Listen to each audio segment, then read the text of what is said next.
Hi friends, எல்லாரும் எப்படி இருக்கீங்க? Welcome back to GB vlog. Today recipe வந்து ரொம்பவும் ஈஸியான கொத்தமல்லி சட்னி எப்படி செய்வது தான் பார்க்க போகிறோம். கொத்தமல்லி சட்னிக்கு தேவையான பொருட்கள் பார்க்கலாம்.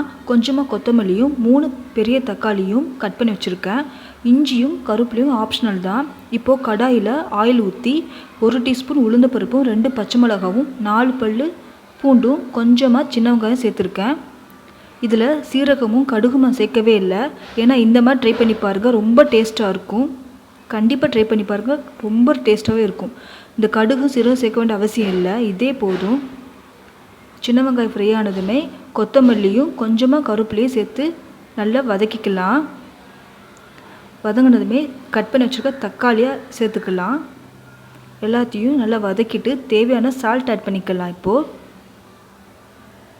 சால்ட் ஆட் பண்ணதுமே நல்லா வதக்கிக்கோங்க. இந்த ரெசிபி நிஜமாக ரொம்ப டேஸ்ட்டாக இருக்கும். ரொம்ப சிம்பிளான ரெசிபி. தோசைக்கும் இட்லிக்கும் ரொம்ப டேஸ்ட்டாக இருக்கும். நல்லா வதங்கினதுமே ஸ்டவ் ஆஃப் பண்ணிட்டு கொஞ்சம் ஆற வச்சுட்டு அதுக்கப்புறம் மிக்ஸி ஜாரில் போட்டு அரைச்சிக்கோங்க. கண்டிப்பாக நீங்கள் இது ட்ரை பண்ணி பாருங்கள், ரொம்ப ரொம்ப டேஸ்ட்டாக இருக்கும். பார்க்க ரொம்ப சிம்பிளாக இருக்கும், டேஸ்ட்டு சூப்பராக இருக்கும்.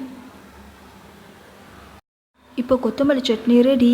மறக்காமல் நம்ம சேனலை சப்ஸ்கிரைப் பண்ணுங்கள், கூடவே பெல் ஐக்கானை கிளிக் பண்ணுங்கள். நெக்ஸ்ட் வீடியோவில் பார்க்கலாம். பாய்.